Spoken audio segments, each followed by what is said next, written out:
KCN Malayalam വാർത്തകൾ നിങ്ങൾക്കായി അവതരിപ്പിക്കുന്നത് ആഘോഷങ്ങൾ ഏതുമാകട്ടെ നിങ്ങളുടെ ആനന്ദങ്ങൾക്കൊപ്പം വിവാ മാൾ പുതിയ ബസ് സ്റ്റാൻഡ് കാസർഗോഡ്. ഇന്നത്തെ നിക്ഷേപം ഇന്ന് തന്നെ സ്വർണം. Studio Kasaragod. City Gold Junction, Kasargod and Uppala. ABC Sales Corporation, North Kottacheri, Kanyangaad.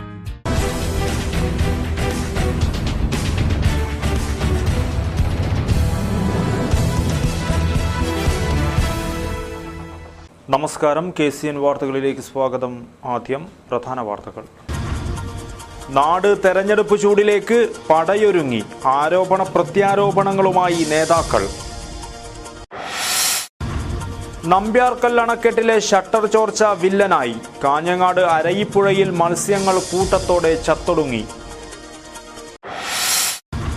തേനീച്ച കർഷകർക്ക് ചെറുതേനിന്റെ മധുരം. കാസർഗോഡ് CPCRIയിൽ ദേശീയ ചെറുതേൻ ശില്പശാലയ്ക്ക് തുടക്കം. വീട്ടമ്മമാർ കൃഷിയിൽ സജീവമാകുന്നു. വെള്ളിക്കോത്ത് വെള്ളൂർ വയലിൽ കാർഷിക വിപ്ലവം. വാർത്തകൾ വിശദമായി. നാട് തെരഞ്ഞെടുപ്പ് ചൂടിലേക്ക്. ആരോപണ പ്രത്യാരോപണങ്ങളുമായി നേതാക്കൾ. പ്രസ് ക്ലബ്ബിൽ നടന്ന പടയൊരുക്കം പരിപാടിയാണ് ചൂടുള്ള ചർച്ചയ്ക്ക് വഴിയൊരുക്കിയത്. തെരഞ്ഞെടുപ്പിന് മുന്നോടിയായി കാസർഗോഡ് പ്രസ് ക്ലബ്ബാണ് പടയൊരുക്കം എന്ന പേരിൽ പ്രത്യേക പരിപാടി ഒരുക്കിയത്. പ്രമുഖ പാർട്ടികളുടെ 3 നേതാക്കൾ നേർക്കുനേർ വന്നപ്പോൾ അത് വേറിട്ട അനുഭവമായി മാറി. നേട്ടങ്ങൾ ഉയർത്തിക്കാണിക്കുമ്പോൾ കോട്ടങ്ങളെ ചൂണ്ടിക്കാണിച്ച് എതിരാളികളും നിറഞ്ഞു നിന്നു. LDF ജില്ലാ കൺവീനർ P. രാഘവൻ്റേതായിരുന്നു ആദ്യ ഊഴം. 3-ാം മുന്നണി 300 സീറ്റും നേടുമെന്ന അഭിപ്രായത്തോടെയായിരുന്നു രാഘവൻ തുടങ്ങിയത്. തർക്കങ്ങളും പാരവെപ്പുമായി കേരളത്തിൽ UDF ഇല്ലാതായിക്കൊണ്ടിരിക്കുകയാണെന്നും രാഘവൻ പറഞ്ഞു. രാജ്യത്തെ വളരെ കാര്യമായുള്ള എല്ലാ പ്രശ്നങ്ങളും ഒരു ബദൽ നയം, കോൺഗ്രസിനും BJPക്കും അല്ലാത്ത ഒരു ബദൽ നയം ഉണ്ടാക്കുക എന്നുള്ളതാണ് ആഭ്യന്തരമായിട്ട് ഞാൻ. അതോടൊപ്പം തന്നെ സാമ്രാജ്യത്വത്തിനെതിരായിട്ടുള്ള ഒരു നയം വിദേശ നയത്തും കൊണ്ടുവരുന്നുണ്ട്. നമ്മുടെ രാജ്യം ഭരിക്കുന്ന ഗവൺമെൻറ് അവരുടെ നയമെല്ലാം എടുത്ത് പരിശോധിച്ച് നോക്കിയാൽ സാമ്രാജ്യത്വത്തിൻ്റെ ഒരു ആൾക്കാരെന്ന രീതിയിലാണ് നമ്മുടെ രാജ്യത്ത് നടപ്പിലാക്കിക്കൊണ്ടിരിക്കുന്നത്. ആണവ കരാറിൻ്റെ പ്രശ്നമെടുത്താലും അതുപോലുള്ള ഇസ്രയേലിൻ്റെ പ്രശ്നമെടുത്താലും ഇറാഖിൻ്റെയും ഇറാൻ്റെയും എല്ലാം പ്രശ്നത്തിൽ നമ്മുടെ ഗവൺമെൻറ് സമീപിക്കുന്നത് ഒരു അമേരിക്കൻ സാമ്രാജ്യത്വത്തിന് അടിയറവ് പറയുന്ന ഒരു നയമാണ് ഇന്ത്യയിലെ ഗവൺമെൻറ്. അത് BJPയുടെ ഗവൺമെൻറ് വന്നപ്പോഴും അങ്ങനെയാണ്, കോൺഗ്രസിൻ്റെ പിന്നെ സ്ഥിരമായിട്ടുള്ള പരിപാടിയാണ്. വിലകയറ്റം മൂലം ജനങ്ങളെ ദുരിതത്തിലേക്ക് തള്ളിവിട്ടതാണ് UPA സർക്കാരിൻ്റെ നേട്ടമെന്നും രാഘവൻ കൂട്ടിച്ചേർത്തു. എന്നാൽ രാഘവന് ശക്തമായ മറുപടിയുമായിട്ടായിരുന്നു DCC president advocate CK Sreedharan രംഗത്തെത്തിയത്. പശ്ചിമബംഗാളിൽ CPM തുടച്ചു നീക്കപ്പെട്ടു. കേരളത്തിലും LDF ഇല്ലാതാവുകയാണ്. തമിഴ്നാട്ടിൽ ജയലളിത ഒരു സീറ്റ് പോലും നൽകിയില്ല. മുന്നണി അനാഥമാവുകയാണെന്നും CK തുറന്നടിച്ചു. 3-ാം മുന്നണിയെക്കുറിച്ചുള്ള അവകാശവാദത്തിൻ്റെ ഒരു പൊള്ളത്തരം ബോധ്യപ്പെടാനുള്ള ഒരു കാര്യം ചെന്നൈയിൽ ജയലളിതയെ CPMൻ്റെ അഖിലേന്ത്യാ നേതാവ് പ്രകാശ് കാരാട്ട് തന്നെ നേരിൽ ചെന്ന് കണ്ടു. CPIയുടെ നേതാവ് ബർദ്വാൻ അവരെ പോയി നേരിൽ കണ്ടു. ഇവരെല്ലാം പ്രഖ്യാപിച്ചു, ഇത് അശക്തമായി തമിഴ്നാട്ടിലെ ചെന്നൈയിലെ ഭരണനായകത്വം വഹിക്കുന്ന ജയലളിതയുടെ പിന്തുണ തങ്ങൾക്കുണ്ട്, അവർ ഈ മുന്നണിയെ നയിക്കുമെന്ന്. ഒരു സീറ്റ് പോലും നൽകാതെ അവഹേളിച്ചില്ലേ CPMനെ, ഇടതുമുന്നണിയെ? ബീഹാറിൽ മാത്രമാണ് ഇപ്പോൾ 1-2 സീറ്റ് നിതീഷ് കുമാർ നൽകും എന്ന് പറഞ്ഞിട്ടുള്ളത്. എവിടെയാണ് ഇടതുപക്ഷത്തിൻ്റെ രാഷ്ട്രീയ പ്രസക്തി ഇന്ത്യയിൽ എന്നുള്ള ഏറ്റവും വലിയ ചോദ്യമാണ് ഇന്നിപ്പോൾ നമ്മുടെ മുമ്പിൽ ഉയർന്നു വരുന്നത്. ഭക്ഷ്യസുരക്ഷാ ബില്ലും തൊഴിലുറപ്പ് പദ്ധതിയുമെല്ലാം വലിയ നേട്ടങ്ങളായിരുന്നുവെന്നും അദ്ദേഹം കൂട്ടിച്ചേർത്തു. മോഡി തരംഗം തന്നെയായിരുന്നു BJP ജില്ലാ ജനറൽ സെക്രട്ടറി K. ശ്രീകാന്തിന് ഉയർത്തി കാണിക്കാനുണ്ടായിരുന്നത്. മോഡിയെ എല്ലാ പാർട്ടികളും പേടിക്കുകയാണെന്നും എന്നാൽ മോഡി തരംഗത്തിന് മുന്നിൽ മറ്റു പാർട്ടികൾ ഇല്ലാതാവുമെന്നും ശ്രീകാന്ത് പറഞ്ഞു. ദേശീയ തലത്തിൽ നരേന്ദ്രമോദിജി BJP അധികാരത്തിൽ വരണമെന്ന് ബഹുഭൂരിപക്ഷ ജനങ്ങളും ആഗ്രഹിക്കുന്നു. കോൺഗ്രസ് അത് ഇഷ്ടപ്പെടുന്നില്ലെങ്കിലും ഇടതുപക്ഷം അത് ആഗ്രഹിക്കുന്നില്ലെങ്കിലും അത് ഇത്തവണ സംഭവിക്കുമെന്ന് എല്ലാവർക്കും അറിയാം. ഈ മുന്നേറ്റത്തെ തടയാൻ നിങ്ങൾക്ക് 2 പേർക്കും സാധിക്കില്ല. നിങ്ങൾ 2 പേരും ഒന്നിച്ചാലും സാധിക്കില്ല. ചോദ്യം എവിടെയാണ്? ഈ രാഷ്ട്രത്തിൻ്റെ മുഴുവൻ ജനങ്ങളും ഇങ്ങനെ ചിന്തിക്കുമ്പോൾ കേരളം അതിൽ നിന്ന് വ്യത്യസ്തമായിട്ട് ചിന്തിക്കുമോ? കഴിഞ്ഞ കാല അനുഭവത്തിൻ്റെ വെളിച്ചത്തിൽ അതുണ്ടാകുമോ? ഇത്തവണ ഞങ്ങൾക്ക് ഉറപ്പായിട്ട് പറയാൻ സാധിക്കും, ദേശീയ തലത്തിലുള്ള ഈ ദേശീയ ബോധം കേരളത്തിലും ഇത്തവണ പ്രകടമാകും. ദേശീയതക്കൊപ്പം കേരളവും നീങ്ങും എന്നുള്ളതാണ്. തെരഞ്ഞെടുപ്പിന്റെ ഫലം വരുന്നതോടെ ഇന്ത്യ NDAയുടെ ഭാഗമാവും. മോഡി തരംഗത്തിൽ രാജ്യം മറ്റൊരു വിജയത്തിലേക്ക് നീങ്ങുമെന്നും ശ്രീകാന്ത് കൂട്ടിച്ചേർത്തു. Press club president M. O. Varghese ചടങ്ങിൽ അധ്യക്ഷത വഹിച്ചു. Secretary Unnikrishnan Pushpagiri, joint secretary B. Aneesh Kumar എന്നിവരും സംസാരിച്ചു. കാഞ്ഞങ്ങാട് അരയിപ്പുഴയിൽ ഉപ്പുവെള്ളം കയറിയതിനെ തുടർന്ന് മത്സ്യങ്ങൾ കൂട്ടത്തോടെ ചത്തൊടുങ്ങുന്നു. നമ്പ്യാർക്കൽ അണക്കെട്ടിലെ ഷട്ടർ ചോർച്ചയാണ് ഉപ്പുവെള്ളം കയറുവാൻ ഇടയാക്കിയത്. പടന്നക്കാട് നമ്പ്യാർക്കൽ അണക്കെട്ടിലെ ഷട്ടർ ചോർച്ചയിലൂടെയാണ് അരയിപ്പുഴയിലേക്ക് ഉപ്പുവെള്ളം എത്തുന്നത്. പുഴയിൽ ഉപ്പുവെള്ളം കയറിയതോടെ പുഴ മത്സ്യങ്ങൾ ചത്തുപൊങ്ങുകയാണ്.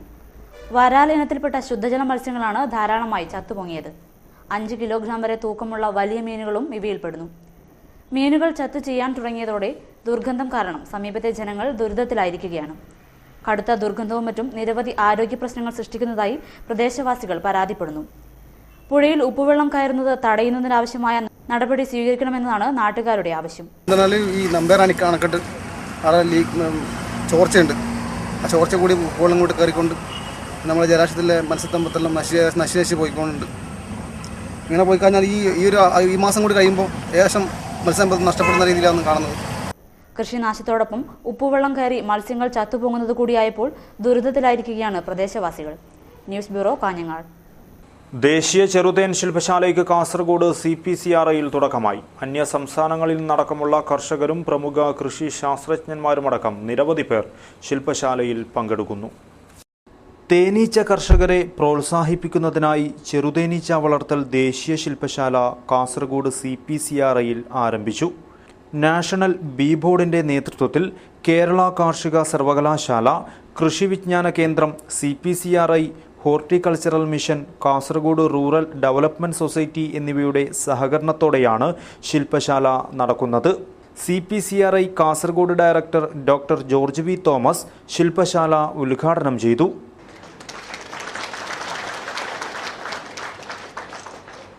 ഔഷധ ഗുണമുള്ള പ്രകൃതിദത്ത ആഹാര സാധനം എന്ന നിലയിൽ തേനിന് വലിയ പ്രാധാന്യമാണുള്ളത്. നേരത്തെ ഇവിടെ സൂചിപ്പിച്ചതുപോലെ തേൻ വളർത്തലിന് വളരെ അനുയോജ്യമായിട്ടുള്ളൊരു കാലാവസ്ഥയാണ് നമ്മുടെ സംസ്ഥാനത്തുള്ളത്. പ്രത്യേകിച്ചും സസ്യ വൈവിധ്യം, മറ്റുള്ള സംസ്ഥാനങ്ങളിൽ ഇല്ലാത്ത തരത്തിലുള്ള സസ്യ വൈവിധ്യം നമ്മുടെ സംസ്ഥാനത്തുണ്ട്. പ്രത്യേകിച്ചും കാസർഗോഡ് ജില്ലയിലെ ഇതിന്റെ സാധ്യതകളെ കുറിച്ച് ഡോക്ടർ ദേവേശിലൂടെ സൂചിപ്പിക്കുകയുണ്ടായി.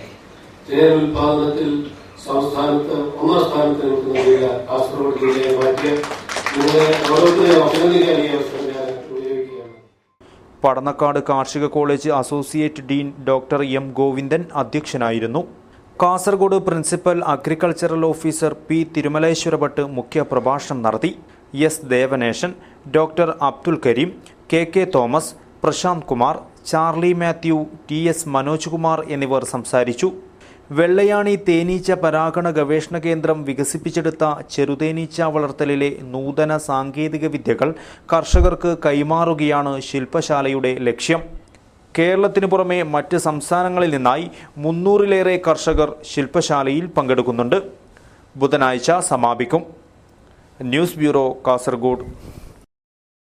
ആശങ്കകൾക്കും ആരോപണങ്ങൾക്കും വിരാമം. BSP ജില്ലാ സമാന്തര കമ്മിറ്റി STPIയിൽ ലയിച്ചു. സംസ്ഥാന നേതൃത്വത്തിന്റെ തെറ്റായ നയപരിപാടികളിൽ പ്രതിഷേധിച്ചാണ് STPIയിൽ ചേർന്ന് പ്രവർത്തിക്കുവാൻ തീരുമാനിച്ചതെന്ന് BSP വിമത നേതാക്കൾ കാസർഗോഡ് വാർത്താ സമ്മേളനത്തിൽ അറിയിച്ചു. ജില്ലയിലെ SC/ST കോളനികളിൽ നിർണായക സ്വാധീനമുള്ള കമ്മിറ്റിയാണ് പ്രവർത്തകരുൾപ്പെടെ STPIയിൽ ചേർന്നത്. ഇന്ത്യയിലെ അധസ്ഥിത പിന്നോക്ക ന്യൂനപക്ഷങ്ങളുടെ ഉന്നതിക്ക് വേണ്ടി പ്രവർത്തിക്കുന്ന STPI മാത്രമാണ് ഈ വിഭാഗത്തിന്റെ പ്രതീക്ഷയെന്നും അതുകൊണ്ടാണ് STPIയിൽ അംഗത്വമെടുത്തതെന്നും നേതാക്കൾ പറഞ്ഞു. ജില്ലാ പ്രസിഡന്റ് അരുൺകുമാർ ബെള്ളൂർ, ജില്ലാ ജനറൽ സെക്രട്ടറി നിസാർ കാട്ടിയടുക്കം, ജില്ലാ വൈസ് പ്രസിഡന്റ് വാസന്തി പള്ളത്തടുക, ജില്ലാ ട്രഷറർ നാരായണൻ, മാണി പെരിയ, ചന്ദ്രൻ പരപ്പ തുടങ്ങിയ നിരവധി പേരാണ് STPIയിൽ ചേർന്നത്.